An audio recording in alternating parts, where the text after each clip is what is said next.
Assalamualaikum warahmatullahi wabarakatuh. Waalaikumsalam warahmatullahi wabarakatuh. Alhamdulillahirabbil alamin. Assalatu wassalamu ala asrofil anbiya'i wal mursalin wa ala alihi wa ashabihi ajmain, amma ba'du.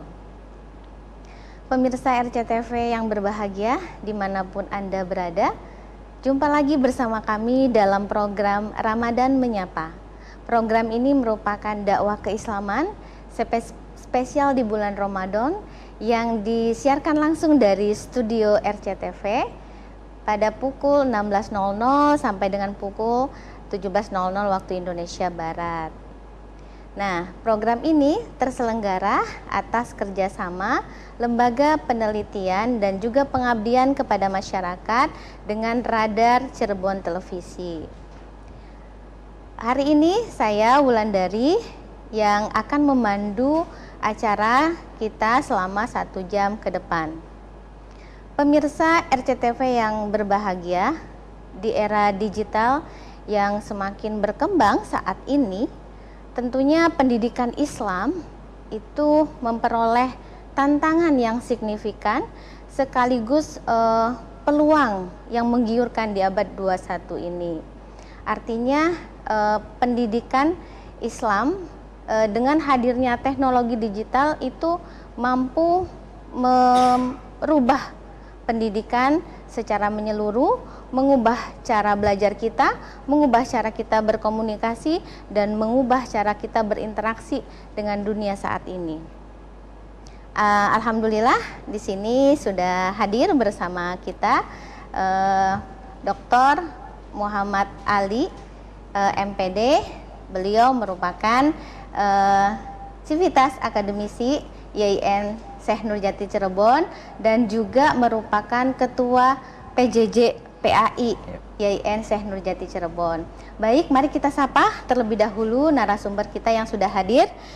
Assalamualaikum warahmatullahi wabarakatuh, Bapak. Waalaikumsalam warahmatullahi Masya wabarakatuh, Mbak Allah. Bulan dan Apa pemirsa kabar, semuanya. Bapak? Kabar baik. Kabar Ini baik ya, bulan gimana? penuh berkah. Bulan penuh berkah. Terus gimana nih Pak, lancar puasanya sampai saat ini ya? Alhamdulillah sampai hari ke-17. ke-17, Masya Allah, Alhamdulillah tidak lancar. terasa ya Pak ya. Kita sudah memasuki hari yang ke-17. Betul. Masya Allah, Alhamdulillah sehat-sehat terus ya, Ya. Pak Muhammad Ali. Dengan saya tahu Bapak sangat sibuk ya, tentunya di program PJJ PAI ini makin banyak program-program terobosan untuk menujuin cyber ya Pak ya. Betul. Insya Allah. Begini, Pak Dokter, hari ini kita akan membincang sebuah tema yang saya pikir ini sangat menarik terkait tentang pendidikan Islam pada era digital, gitu ya. Jadi untuk segmen pertama ini kita akan memberikan pengantar. Kira-kira dari Dokter Pak Ali bisa memberikan pengantar terkait tema kita pada hari ini. Oke. Ketika kita berbicara pendidikan Islam, ini sangat menarik di era global dan era penuh tantangan ini. Tentunya pendekatan-pendekatan dalam pendidikan juga sekarang sudah berubah. Dulu kita kenal pendekatan pendidikan itu hanya ada 2, yakni pedagogik dan andragogik. Tetapi di era digital sekarang kita mengenal 3 istilah lagi, yakni hutagogi. Pendekatan hutagogi itu mengajarkan kepada siswa-siswi, yakni untuk mengembangkan dirinya sendiri. Ini guru atau tutor akan memotivasi siswa-siswinya atau mahasiswanya untuk mengembangkan dirinya. Yang kedua itu adalah pedagogi. Pendekatan di era digital ini. Pedagogi itu mengedepankan agar siswa-siswinya itu bisa berkolaborasi dengan teman-teman yang lainnya, teman sejawat yang lainnya. Ini sesuai dengan kompetensi yang diinginkan oleh pendidikan global di era 4.0. Dan yang ketiga adalah cybergogi. Cybergogi adalah pendidikan yang mengajarkan agar siswa-siswi itu bisa bekerja dalam satu sistem one data itu ya. Kita tentunya dihadapkan di era cyber ini adalah data dan informasi. Maka harapan ke depan itu siswa-siswi kita itu bisa bekerja sama dengan menggunakan one data yang terkonek satu dengan yang lainnya dengan internet itu ya.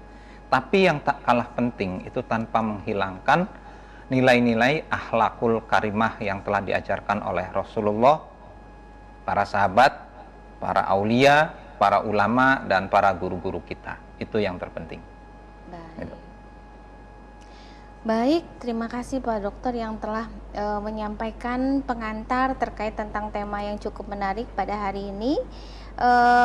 Artinya pendidikan itu tidak lagi pedagogik ya Pak ya. Banyak tadi istilah-istilah yang mungkin masih asing gitu ya di telinga pemirsa juga ya yang ada di rumah terkait tentang cybergogik. Tadi kan ada juga hutagogik. Nah, itu nanti akan kita bahas secara mendalam tentunya ya terkait tentang pengertian-pengertian ini dan apa bedanya gitu ya dengan misalnya istilah-istilah pedagogik kan sudah familiar gitu ya Pak Dokter. Nah, nanti kita akan bahas tentunya setelah segmen berikut ini.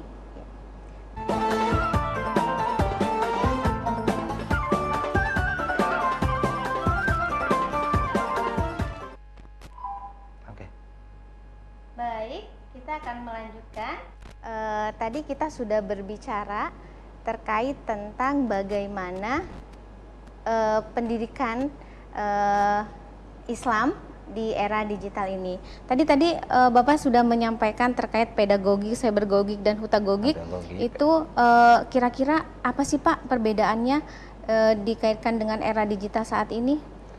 Ada beberapa perbedaan dan sinkronisasi dari beberapa pendekatan itu ya. Ada 5 ya di awal itu ya. Ini tadi pedagogik dan andragogik ya, pendekatan orang dewasa dan anak-anak. Nah, sekarang pendekatannya itu sudah tidak mengacu kepada itu lagi. Jadi acuannya bagaimana anak-anak ini memiliki kompetensi bisa berkolaborasi satu dengan yang lain, bisa memiliki kemampuan digital, satu bekerja dengan yang lain yang terkonek dengan satu dengan yang lainnya. Betul. Sehingga kalau file satu dibagi ke siswa-siswi yang satunya itu akan nanti diedit lagi. Tapi kalau dengan satu dengan yang lain terkonek, itu bisa bekerja sama dalam satu file tersebut.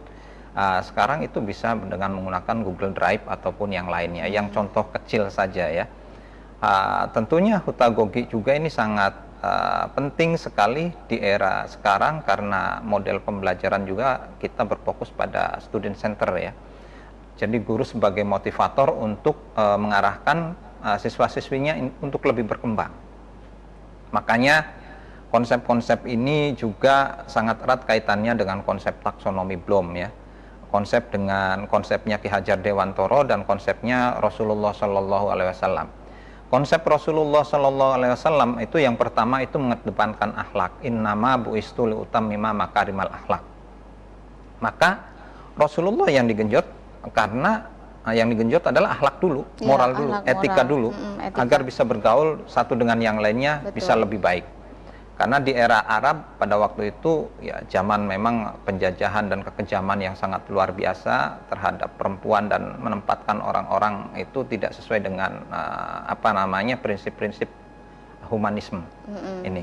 Maka Rasulullah di situ harus memberantas kejumudan ya, kefakeman, yakni yang diberantas adalah moralitas dulu. Betul, gitu ya. moralitas dulu. Beda dengan sekarang taksonomi Bloom itu ya. Taksonomi Bloom itu mengedepankan adalah aspek afektif dulu, EQ dulu yang dikedepankan. Itu. Karena anggapannya bahwa etika moral itu sudah sudah terrealisir dengan baik ya. Walaupun ada beberapa kendala-kendala baik di sekolah, madrasah ataupun di pondok pesantren yang terkadang ada kejadian-kejadian atau oknum-oknum tertentu ya. Berbeda lagi dengan Ki Hajar Dewantoro. Ki Hajar Dewantoro itu mengedepankan adalah aspek-aspek the hand atau psikomotorik, kemampuan dulu. Jadi kemampuan seseorang bertahan hidup di era penjajahan Jepang, di era penjajahan Belanda, maka kemampuan siswa-siswi itu diarahkan adalah bagaimana ia bisa menembak, bisa melawan penjajah. Nah, ini adalah dan bisa kemampuan bertahan untuk hidup itu di tengah badai apapun. Ini merupakan konsep-konsep pendidikan di mana ditenggarai oleh faktor sosial dan ekonomi yang berkembang ya, serta politik yang berkembang di sebuah negara. Rasulullah di Arab, taksonomi Bloom di benua Eropa, dan Ki Hajar Dewantoro di Indonesia. Ini sangat luar biasa sekali ya. Dan ulama kita juga yang sangat luar biasa, yakni tentunya Syekh Syarif Hidayatullah, Syekh Nurjati yang sangat luar biasa, Mbah Wu Cirebon Girang, itu menerapkan sesuatu itu prinsip-prinsip humanisme dalam pendidikan, gitu ya, dalam pendidikan. Dan multikultur itu ia kedepankan untuk membangun sebuah bangsa atau negara yang dinamakan pada waktu itu Nagari Cirebon. Nagari Cirebon, ya. Dan ini sangat-sangat, kalau kita korelasikan satu dengan yang lainnya, memang ada sanad yang sangat luar biasa itu ya. Sesuai dengan the hand, the heart, and the head.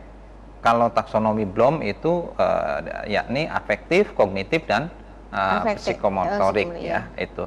Kalau Ki Hajar Dewantoro, the hand, the heart, and the head, itu ya. Bagaimana hati seseorang, gitu ya.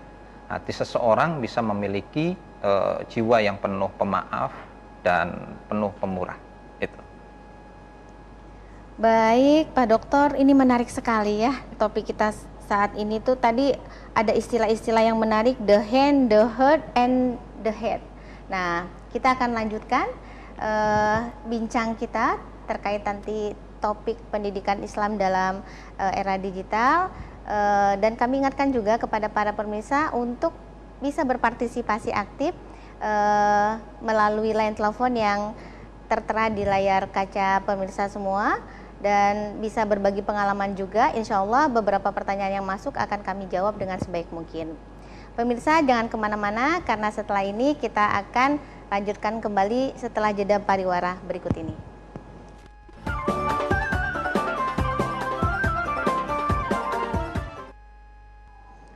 Pemirsa RCTV yang berbahagia dan dimanapun Anda berada, kembali lagi bersama kami dalam program Ramadan Menyapa. Program ini adalah program dakwah keislaman yang akan ditayangkan setiap hari spesial pada bulan Ramadan pada pukul 16.00 sampai dengan pukul 17.00.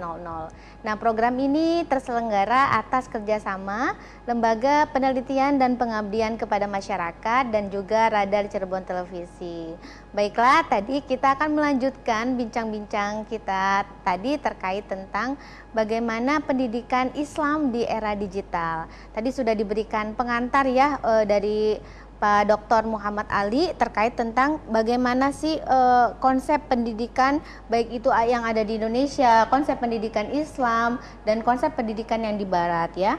Tadi juga ada istilah-istilah nih yang saya pun juga masih kurang familiar ini. Nanti ada pedagogik ya, tadi cybergogik, hutagogik, terus ada istilah-istilah the hand, the heart, dan the head. Nah, itu menarik sekali. Nah, pada sesi segmen sekarang ini adalah pendalaman materi, Pak. Jadi tadi sudah diberikan pengantar oleh Pak Dokter. Nah, sekarang adalah pendalaman materi, penjelasan secara komprehensif terkait istilah-istilah tadi. Oke. Ki Hajar Dewantoro memberikan beberapa istilah dalam dunia pendidikan Islam. The hand artinya seseorang itu memiliki kemampuan ya, memiliki kemampuan. Jadi pendidikan itu salah satunya harus mendidik dengan cara yakni apa? Seseorang itu memiliki skill. Oh, skill. Memiliki skill. Skill apa? Skill akademik maupun non akademik itu. Jadi ya, yang terpenting ini adalah skill non akademik, di mana skill non akademik itu biasanya akan terpatri atau terkait dengan kehidupan masyarakat. Kalau skill akademik, walaupun dibutuhkan, ini lebih dominan kepada individu dan dunia pekerjaan. Ini tentunya the hand ini sangat penting sekali. Itu makanya konsep Ki Hajar Dewantoro perlu diterapkan oleh kita semua. Itu ya, oleh kita semua. Yang kedua itu the heart. The heart ini bagaimana seorang itu memiliki hati yang mulia. Ya. Hilda Taba mengatakan bahwa pendidikan itu memanusiakan manusia. Jadi bagaimana cara guru memanusiakan manusia? Tentunya kalau konsep Rasul memberikan contoh yang baik, ya, memberikan contoh yang baik. Nah, untuk memberikan contoh yang baik di era digital ini dengan model pembelajaran yang serba online dan lain sebagainya, ini memang agak sedikit sulit. Makanya para guru diharapkan bisa memberikan konten-konten yang edukatif dan bisa menggugah motivasi-motivasi dan menyentuh hati para peserta didiknya. Ini yang terpenting di era sekarang. Jika konten-konten kreator tidak menyentuh hati dan pemikiran serta mau mengubah mindsetnya, maka ini akan terjadi efek domino dalam dunia pendidikan yang sangat luar biasa, karena aspek afektif atau attitude, etika, moral itu tidak akan terjangkau. Bahkan dalam dunia pendidikan itu sekarang siswa-siswi kadang ke gurunya itu dengan menggunakan hello, bukan kalau dulu kan assalamualaikum Pak, sekarang hello Pak, itu kan. Jadi ini sudah berbeda ya, sudah berbeda. Itu the hand, the heart, itu memiliki hati yang sangat mulia, terpatri dalam diri masing-masing itu dan terimplementasi dalam kehidupan bermasyarakat atau kehidupan di rumah ataupun kehidupan di sekolahnya. Lalu the head itu adalah bahwa pendidikan itu salah satu diantaranya harus mencerdaskan sesuai dengan amanah undang-undang. Itu. Nah, ini amanah undang-undang itu harus dijaga oleh kita semua, bukan hanya oleh guru saja, tetapi oleh pemerhati pendidikan, para politisi, para pemerintah, lalu tokoh-tokoh masyarakat, tokoh agama. Itu tanggung jawab kita semua. Orang tua. Jadi bukan tanggung jawab guru saja pendidikan ini, bukan tanggung jawab kepala sekolah saja atau pondok di kiai atau ustadz atau yang lain, tapi tanggung jawab kita bersama. Makanya pemerintah itu memiliki undang-undang di mana pendidikan itu adalah jaminan dari negara, tapi di situ juga diatur bahwa di situ ada warga negara juga yang ikut bertanggung jawab di dalamnya. Jadi untuk membuat cerdas orang itu, ini tanggung jawab bersama selain tanggung jawab para guru, ya, tanggung jawab para guru. Dan ini tentunya dalam pendidikan formal maupun informal ada pola-pola pendekatan. Yang tadi ada pola pendekatan pedagogik untuk anak-anak, andragogik untuk orang dewasa, hutagogik, lalu veragogik dan cybergogik. Ini yang sangat penting bagi kita untuk diurai, ya, diurai sehingga terkonek satu dengan yang lain. Kemampuan digital siswa-siswi kita itu harus diasah di era atau dengan pendekatan cybergogik, ya. Ini tentunya langkah-langkah seperti apa sih yang harus dilakukan?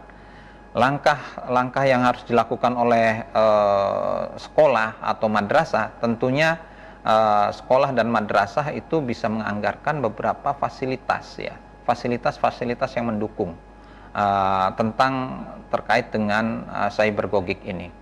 Lalu yang kedua, memberikan pelatihan-pelatihan bagi guru dan ustadz yang berkaitan dengan pengetahuan untuk mengajarkan tentang cybergogik. Ini sangat-sangat penting sekali bahwa SDM itu perlu di-upgrade kemampuannya, lalu juga harus ditunjang oleh sarana dan prasarana serta sistem informasi manajemen yang kuat, ya. Dan tentunya bukan hanya saja guru, tenaga kependidikan, staf atau karyawan juga perlu ada pelatihan skill sesuai dengan apa-apa yang diinginkan oleh sekolah atau visi atau keunikan dari sekolah itu sendiri. Ini sangat penting di era global ini. Dan tentunya kalau kita mau berkaca keberhasilan suatu pendidikan, ya, di India ada namanya satu tokoh perempuan guru namanya Rabindranath Tagore. Dia membuat satu konsep di mana waktu itu India itu sangat kumuh sama dengan Indonesia, itu, ya, sama dengan Indonesia. Tapi di India sekarang ada satu konsep pendidikan yang sangat luar biasa yang kita contoh. Rabindranath Tagore membuat satu konsep pendidikan itu, yang pertama itu pendidikan harus berbasis asrama, itu, ya. Pendidikan harus berbasis asrama, dan ini juga yang diinginkan oleh Presiden kita, Insinyur Soekarno, ya. bahwa setiap sekolah itu harus memiliki asrama. Karena untuk menanamkan semangat kebersamaan, untuk membangun moralitas, untuk membangun etika dan lain sebagainya dengan pengawasan atau kontrol 24 jam itu, maka di sini harus menggunakan pola pendidikan berbasis asrama. Dan ini telah diterapkan oleh India ya. Ini sangat luar biasa. Kalau di pesantren ini sudah diterapkan dari zaman dulu ya. Makanya tadi saya sempat singgung, kita perlu belajar dari Mbah Ku Cirebon, Syekh Nurjati, lalu Sunan Gunung Jati dan para tokoh-tokoh yang lainnya, karena sudah menanamkan dari dulu pendidikan berbasis asrama. Itu. Yang kedua itu pendidikan berbasis alam. Pendidikan berbasis alam ini sangat penting bagi peserta didik kita ya. Mengapa sekarang muncul sekolah alam, lalu sekolah trotoar, dan ada istilah-istilah lain? Nah, karena ini harus mensinkronkan ya antara feeling, mindset, kondisi tubuh dan hati manusia itu harus bersinergi dengan alam.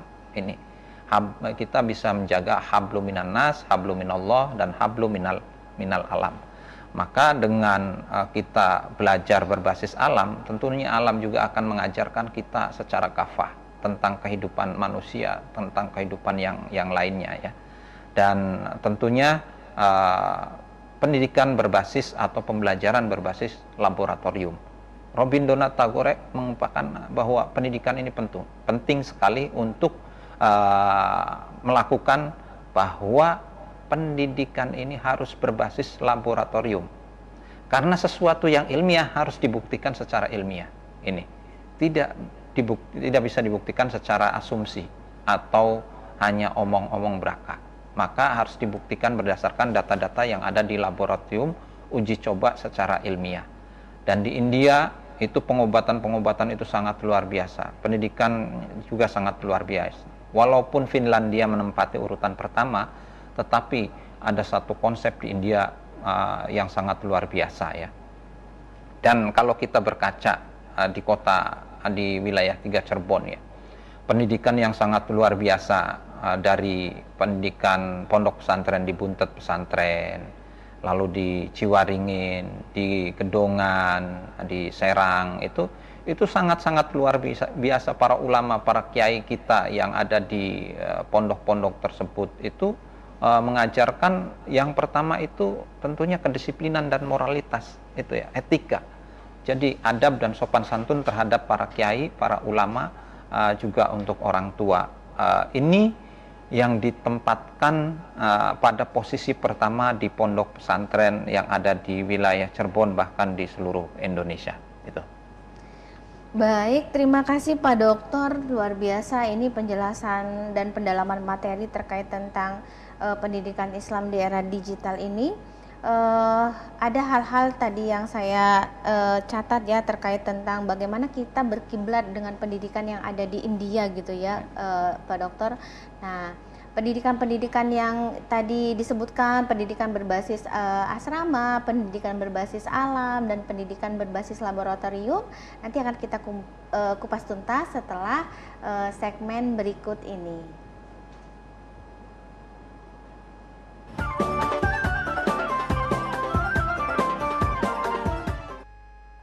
Pemirsa RCTV yang berbahagia, alhamdulillah kembali lagi dalam program menarik kita, yaitu program Ramadan Menyapa.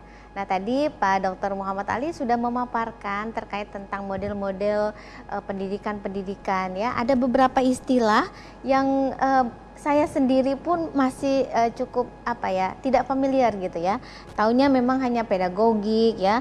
Tapi ada semacam tadi istilah-istilah andragogik, cybergogik, hutagogik, pedagogik gitu ya Pak Dokter ya. Nah, kira-kira metode-metode pendidikan ini apa saja yang dimaksud tadi istilah-istilah tadi, dan apakah pendidikan metode-metode itu bisa digabungkan antara satu dengan yang lainnya, atau memang harus satu-satu, pedagogik ya harus pedagogik, cybergogik atau bagaimana? Ya. Silakan Dok. Oke. Istilah-istilah tersebut dalam dunia pendidikan ini kan sudah diciptakan oleh pakar ya. Jadi tentunya kalau kita mau elaborasi juga bisa sebenarnya. Kita elaborasi bisa antara hutagogi dan peragogi dengan cybergogi misal jadi satu. Ini kan akan memunculkan teori yang baru. Betul. Biasanya semacam itu. Tetapi kalau kita tetap tidak mau memansuh, kita mengacu kepada teori yang lama, tentunya misal hutagogi, yakni hutagogi itulah seorang guru itu harus mengajarkan ya, seorang ustadz itu harus mengajar kepada peserta didiknya, pada santrinya, pada siswa-siswinya, agar memberi kesempatan untuk berkembang atau mengembangkan dirinya. Makanya konsepnya biasanya metodenya itu bisa memberikan pilot project ya, pilot project. Ini pilot project kepada siswa-siswinya atau santri-santrinya.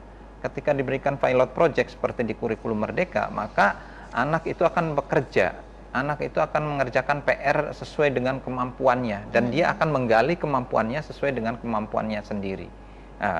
Mungkin akan berkomunikasi dengan teman-teman yang lainnya. Ini sangat penting sekali memberi kesempatan karena dalam hierarchical need ya, kebutuhan manusia itu seperti teorinya Abraham Maslow itu ada actualization need. Actualization need itu kebutuhan untuk mengaktualisasi dirinya. Dan ini tujuannya adalah guru harus mendorong, harus memotivasi agar siswa-siswinya, para santrinya itu bisa mengaktualisasi kompetensi atau skill atau kemampuan yang ada dalam dirinya. Nah, cara mendorong ini kan bisa berbagai macam. Betul. Ada dengan menggunakan pola-pola. Kalau pola-pola pendidikan zaman dulu itu harus dipaksa.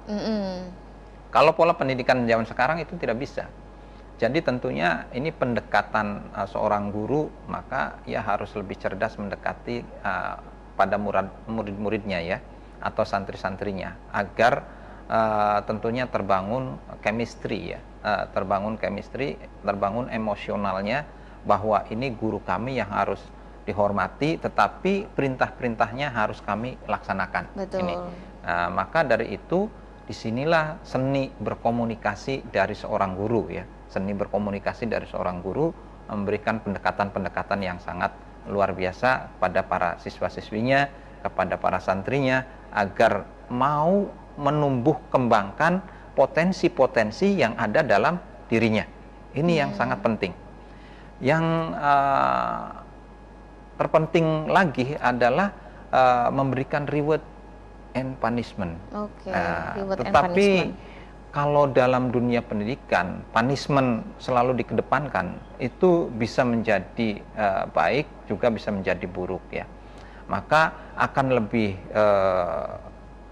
luar biasa jika seseorang itu selalu diberi penghargaan ya, diberi penghormatan, siswa-siswi kita diberi penghargaan ketika ia berprestasi, maka kita harus beri penghargaan yang sangat luar biasa. Jangan siswa-siswi kita ketika mengalami satu gangguan atau satu apa, maka langsung dikasih punishment. Itu tidak bagus.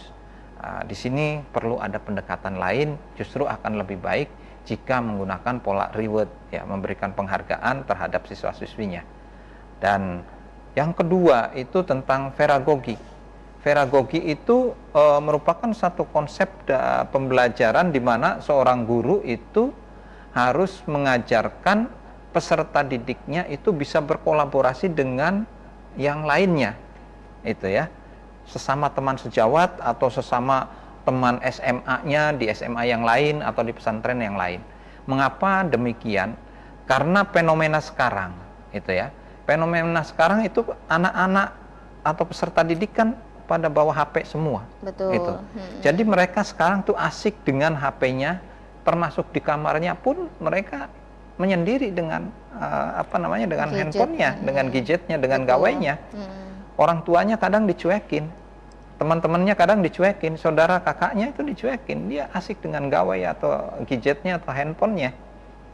Maka dengan menanamkan pola pedagogik ini, yakni peserta didik bisa berkolaborasi satu dengan yang lainnya, ini akan menumbuhkan jiwa empati, jiwa kebersamaan, jiwa persatuan. Dan disinilah muncul profil pelajar Pancasila. Dikarenakan anak muda sekarang itu mudah terprovokasi oleh berita-berita hoax karena teknologi, pengaruh teknologi. Betul. Sementara mereka tidak mampu menyaring atau ini berita benar atau hoax. Maka di sini perlunya guru untuk memberikan pemahaman tentang hal tersebut, terutama tadi bagaimana bisa berkolaborasi dengan satu dengan yang lainnya. Dan kolaborasi juga ini diinginkan oleh Bill Gates ya. Bill Gates itu seorang pengusaha yang sangat luar biasa, miliarder dunia. Dia menempatkan satu faktor kolaborasi dalam perusahaannya, itu penempatan urutan yang pertama selain memiliki etika ya, atau moralitas atau kejujuran. Ini itu adalah jiwa berkolaborasi satu dengan yang lain untuk menuju satu titik poin atau tujuan bersama atau tujuan perusahaan itu sendiri. Nah, ini strateginya tentunya guru harus memiliki trik tersendiri ya, harus memiliki trik tersendiri. Karena kalau tidak memiliki trik tersendiri, itu biasanya peserta didik tetap dengan gawainya, tetap dengan gadgetnya, itu fokus dengan gadgetnya. Orang tua saja kadang bapaknya manggil itu kan cuek, masih anak-anak itu dengan handphonenya, ibunya manggil suruh bantu, masih cuek dengan gawainya. Apakah guru bisa melakukan itu? Tidak seperti orang tuanya, itu kan. Nah, disinilah perlu pendekatan rahmatal lil alamin. Ada pendekatan wala taqul lahuma ufin wala tanharhuma wajadilhum billati hiya ahsan. Jadi di sini guru ketika memberikan bantahan terhadap siswa-siswinya, muridnya, anak didiknya, tentunya wajadilhum billati hiya ahsan, dengan cara yang lemah lembut, cara yang baik, dan disisipkan faktor-faktor untuk motivasi dan memberikan semangat. Ini yang terpenting. Seringkali hanya memberikan nasihat, tetapi memotivasinya itu tidak ada, memberikan semangatnya tidak ada. Maka di situ generasi Gen Z sekarang saya juga bisa lihat di YouTube kok, nggak ada saya tidak perlu penjelasan para guru, gitu kan. Betul. Cukup kami melihat di YouTube, buka linknya, maka semua serba ada. Nah, ini tantangan guru-guru kita bagaimana melakukan pendekatan-pendekatan atau seni berkomunikasi secara langsung dengan peserta didik kita ya. Apalagi tadi di era hutagogi dan peragogi ya. Cybergogi ini lebih ini lagi ya, lebih hebat lagi karena kita perang data sekarang. Orang yang menguasai data dan informasi itulah dia yang menang. Dialah yang menang dalam segala hal, itu ya, dalam segala hal. Nah, maka di sini bagaimana peserta didik kita bisa menguasai data dan bisa terkonek satu dengan yang lainnya dalam satu jaringan, itu ya, dalam satu jaringan. Ini perlu ditanamkan di era pendidikan Islam di era digital ini ya. Jadi di pondok pesantren juga bukan hanya mengenal kitab kuning yang secara klasik bentuk fisik, tetapi harus sudah mengenal maktabah samilah dan lain sebagainya. Tahrij hadis itu sudah harus berbasis aplikasi. Penghitungan zakat juga harus berbasis aplikasi. Walaupun ada pola-pola yang lainnya ya. Pola-pola klasikal yang telah diajarkan oleh ustadz kita, kiai kita, guru-guru kita di sekolah ataupun di pondok pesantren ya. Tetapi pendekatan-pendekatan yang baru, hutagogi, peragogi, dan cybergogi ini perlu kita pahami secara bersama karena pasti kita akan menghadapi tantangan itu, mau tidak mau, itu ya, mau tidak mau. Maka di sini perlunya kompetensi seorang guru ya. Makanya kepala sekolah itu harus memberi pengayaan, harus memberikan pelatihan, skill ataupun kemampuan-kemampuan yang lainnya, yakni seni berkomunikasi untuk peserta didiknya. Ini perlu ditanamkan. Makanya Pemda, khususnya Pemda Kota, Kabupaten Cirebon, Kuningan, Majalengka, Indramayu harus menganggarkan untuk itu, karena kita akan menghadapi pendekatan-pendekatan dalam dunia pendidikan sekarang dengan menggunakan 3 pendekatan: hutagogi, peragogi, dan cybergogi gitu. Wah, menarik sekali nih Pak Dokter terkait tentang bagaimana pendidikan Islam ya, dan istilah-istilah tadi cybergogik, pedagogik, dan juga hutagogik. Nah, tentunya nanti yang menarik lagi terkait tadi etika. Nah, etika itu jangan sampai munculnya era digital ini menggerus etika. Nah, padahal etika itu adalah poin utama gitu ya dalam sebuah pendidikan. Nah, pemirsa RCTV yang ada di rumah, jangan kemana-mana. Setelah ini kita akan melanjutkan bincang-bincang kita di segmen terakhir. Oleh karena itu, tetap bersama kami setelah jeda iklan berikut ini.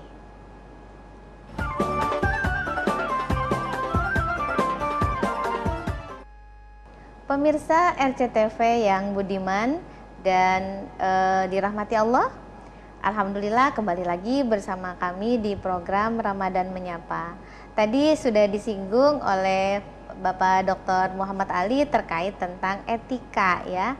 Nah, Pak, kita lihat nih ya realita mahasiswa ya, kalau yang kita lihat sehari-hari ataupun siswa lah, itu terkadang ada moralnya itu, etikanya terhadap guru itu kan berkurang ya, gitu. Jadi kita kadang sebagai dosen juga ya di kampus-kampus tuh merasa miris gitu dengan kurangnya moral etika dari anak-anak didik kita itu.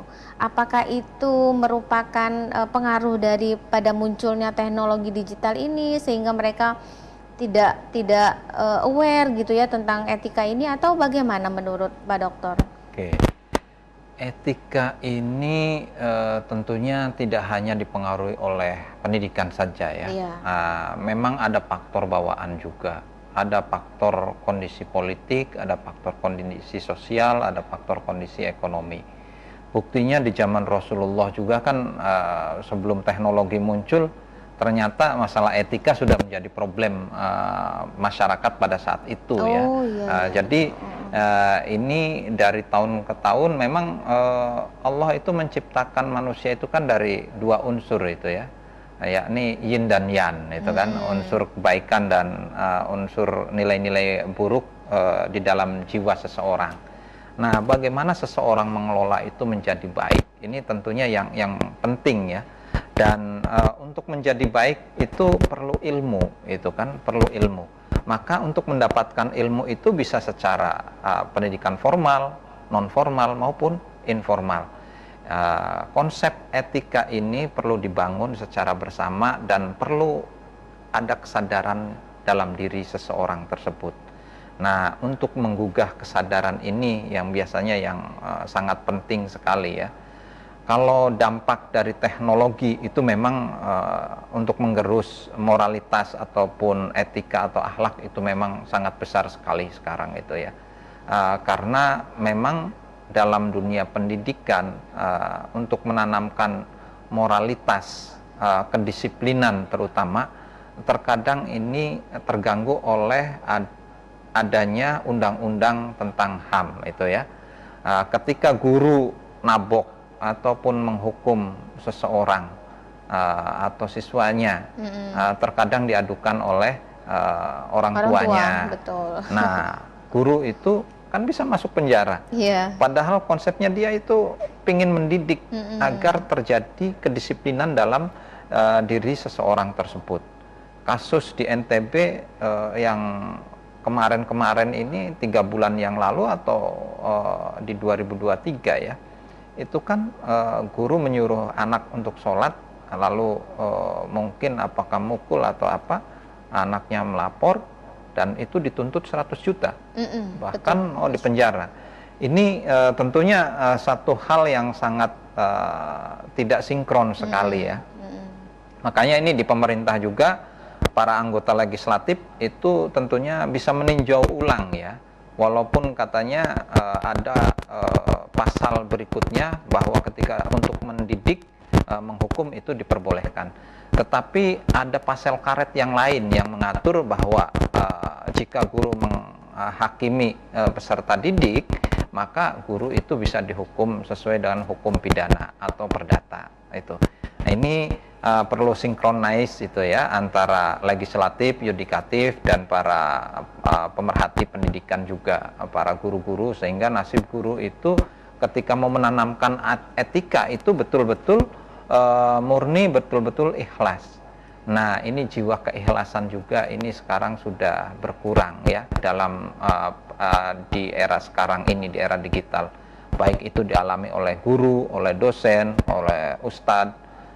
Tetapi kita tidak menafikan banyak ulama atau kiai atau ustadz atau guru yang betul-betul ikhlas untuk mendedikasikan dirinya mendidik anak orang lain. Ini sangat jempol sekali, dan itu patut mendapatkan predikat yakni guru digugu dan ditiru sebagai pahlawan tanpa tanda jasa.